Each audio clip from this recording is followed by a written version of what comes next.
Hello miners and crafters, and welcome to episode 12 on the BoCraft server. I'm Boganbrump and let's get into it. Okay, as you can see, this is where our potion level was, and you might have noticed a scaffolding going up and some roofing. I'm not sure if this was here last time, but I've sort of finished this level. Let me know what you think, if there's anything you think I should add.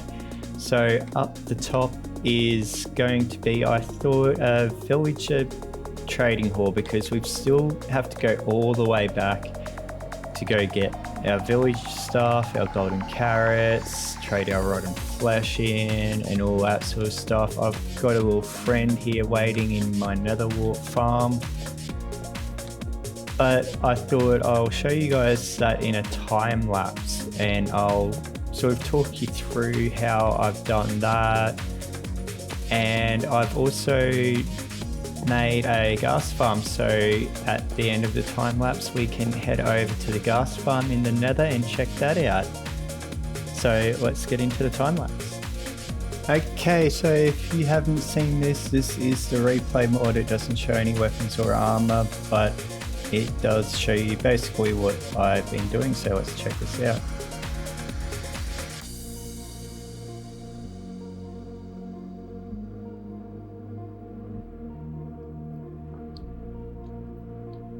Here I am, just starting off with a plan, figuring out where this is going to go.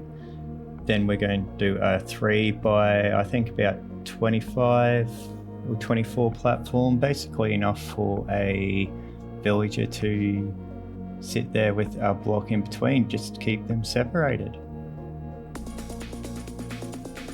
I usually like to do this sort of stuff on stream, but I thought, why not try a time lapse? Let me know how you guys go, how you think of it.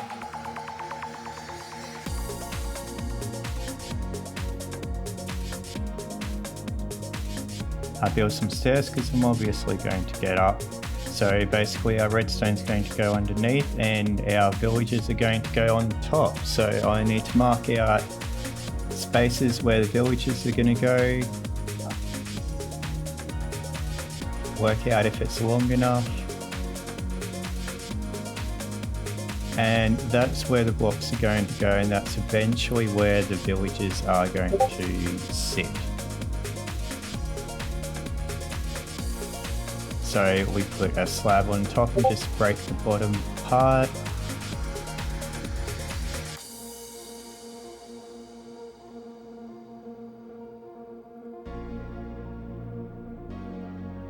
And then I think I'll need blocks, just decorative ones at the end. These aren't really necessary, but to try and keep things pretty, I've got sort of like a library thing planned.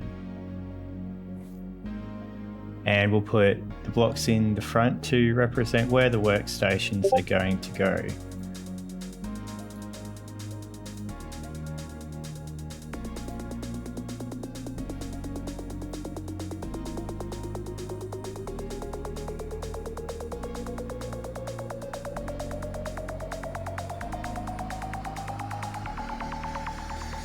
Worked out it was a little bit too short, so we'll add a couple more in so we can fit a couple more villagers in.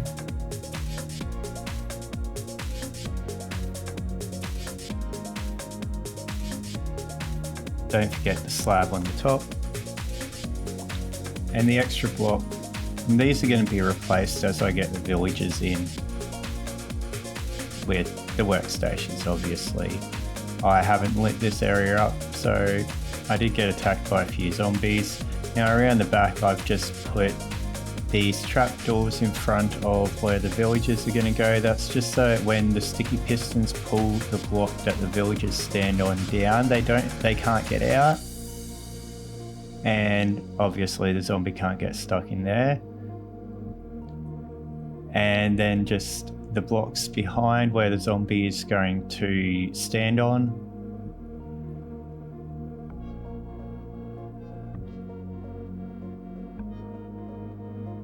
And then obviously we're going to need to keep the zombie in there, so we'll just pile up some bookshelves, make it look sort of pretty. and at the back to keep them in. As you can see from the front, you can see the bookshelves rather than anything else. So hopefully this is going to look okay by the end of it. Hopefully there's going to be some sort of library feel about it.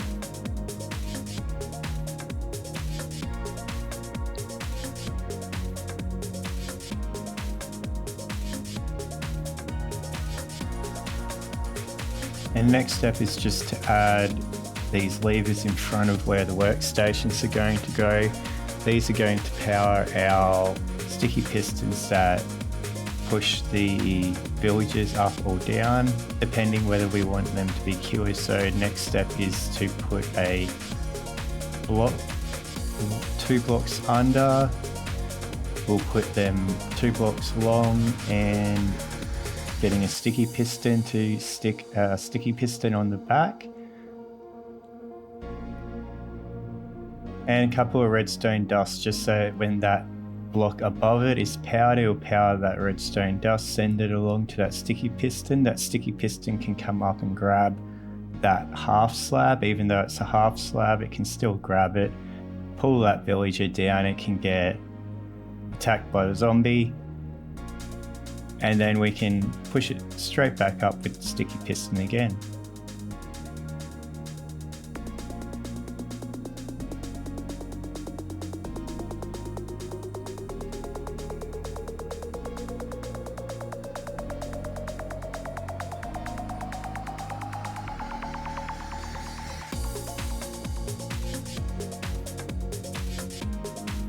And now here is where I made the derpy mistake, realizing that these need to be full blocks. So there we go. Push them up, obviously, power the pistons, because we want them pushing up.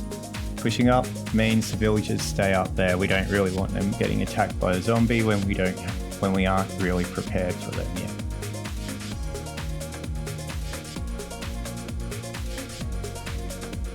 So then we're going to just put some solid blocks behind the slabs, make it look pretty, and then we've got some space to place our observers. Now these observers are going to be observing a block in front of it, and what we want to do is when there's a block change in state in front of it, we want it to send a signal out the back.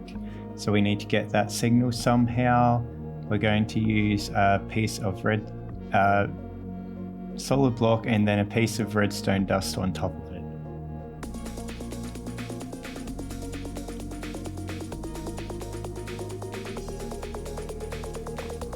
And as you can see, there's sticky pistons. These are going to have a block, and when there is something in front of that observer, then the sticky pistons are going to be like that. When there isn't, no, when there is, they're going to be pushed out. When there isn't, they're going to be retracted in. And that is how we're going to basically get our villagers in. So how are we going to sense if there's a villager in there? Well, we're going to put a piece of string in front of it, and every time that string won't break, but every time a villager goes through it, it will sense the change, send out a redstone fire, light that block on fire, and send it off through the sticky pistons.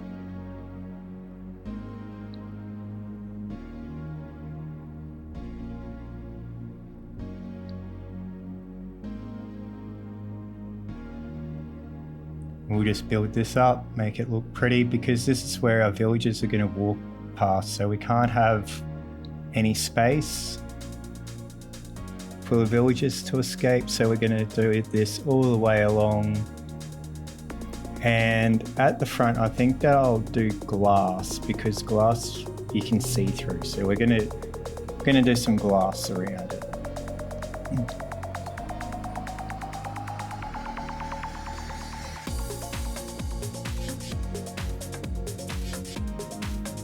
That way I can see what the villagers are doing when they're up there and if they're really going to their stations.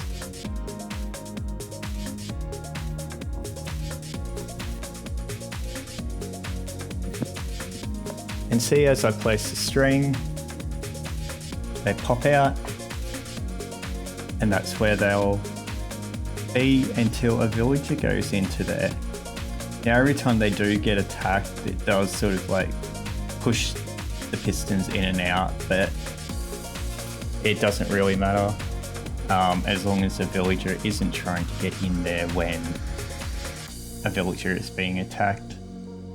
Another thing I have to do is make a rail to get the villagers in. Now activated rails push the villagers out to the right hand side, so on the left hand side we're going to make a rail system.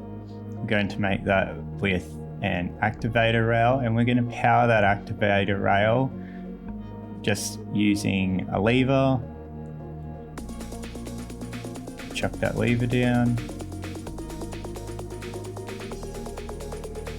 power that, and then we're just going to bring a chest out because we're going to have this going one more out.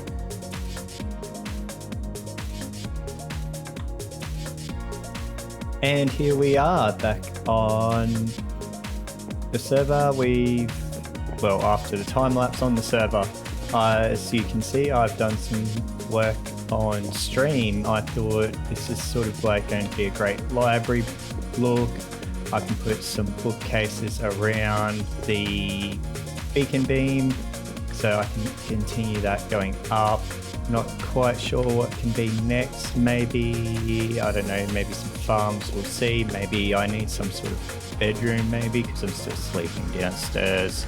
But this is sort of like what it is when I'm finished with all the bookcases. I grinded with just one because one of our librarians unfortunately despawned. I was getting them from our starter base all the way up through this one right here. We'll do this up there. So yes, between it there's a lot of stuff that I was doing on stream. So yeah, up there, then they switched into there, and then they came all the way up into here. I had minecarts going up there, and then there was a cactus in there. The villager goes out, gets trapped behind that trap door there, locates the workstation, goes worky down there.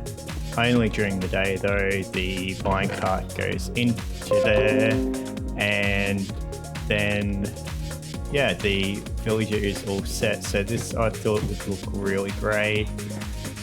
And as you can see, they can pop down, pop up. I've replaced this one with a stonemason because I thought quartz is really hard to get. I'd rather spend them on probably observers.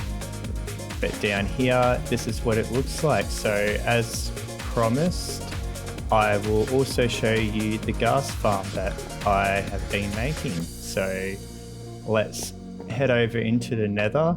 It's not that far from my portal, and we can take a look.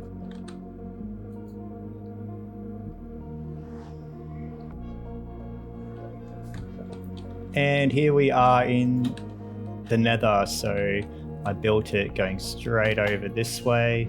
There's a little piglin farm to do with the weekly tasks that we've been doing. I've been getting a little bit of gold from there. So this takes a little bit of time. Might speed things up, but there we go. Didn't need to speed it up. So Ghasts will be spawning here. They get pushed over onto the wither roses. They're really loud. The Ghasts, his gunpowder, etc. gets picked up by this minecart and gets pushed on to be collected when it goes over there into there. So Ghasts are 3 high, so I've got 3 gaps, and then this got no more than a 2 gap, and I've got a AFK spot all the way up that I can set an AFK at, and it doesn't load things underneath at the nether. So when I have finished with this, I've got to make sure that I turn it off right here. Turn that off. Oh no, that's what I don't want to happen. So that's okay, I'll fix that up in a little bit, maybe off camera. So there we are. Thanks for watching. If you liked it, don't forget to hit that subscribe button, hit those bell notifications, and I'll see you next time for episode 13. If you want to catch up on the streams, head over to my Twitch, and I'll see you next time on the BoCraft server. Have fun mining, crafting, and exploring. Bye-bye.